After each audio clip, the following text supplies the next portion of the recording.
যেদিন আপনার জন্ম হবে সেদিন আপনাকে অনেক লোক ভালোবাসবে, আপনাকে দেখতে আসবে, আপনাকে কোলে নিতে চাইবে, আদর করতে চাইবে, যত্ন নিতে চাইবে, নতুন নতুন জামা কাপড় গিফট করবে।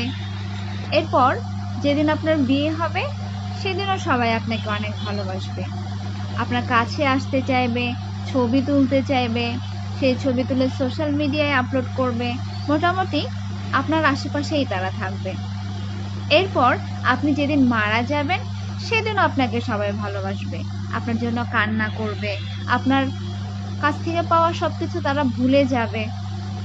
কান্নার স্রোতে তারা এতটাই আবেগপ্রবণ হয়ে যাবে, তারা আপনাকে অনেক ভালোবাসা দেখাবে, অনেক যত্ন করতে চাইবে, বলবে বাবা মা তোমরা ফিরে আসো, আমরা তোমাকে আবার ফিরে চাই, আমাদের ভুল হয়ে গেছে, আমরা তোমার সাথে অন্যায় করেছি, প্লিজ তুমি আমাদেরকে ছেড়ে যেও না।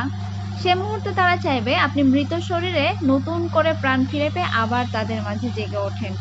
কিন্তু এই যে জন্ম, বিয়ে আর মৃত্যু, এই তিনটা সময় ছাড়া কোনো মানুষই আপনাকে সেভাবে ভালোবাসবে না।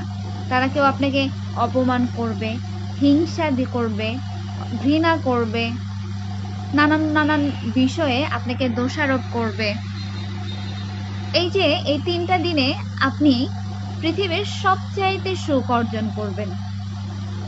এজন্য এজন্য বেশি বেশি জন্ম নিন, বেশি বেশি বিয়ে করুন এবং বেশি বেশি মারা যান।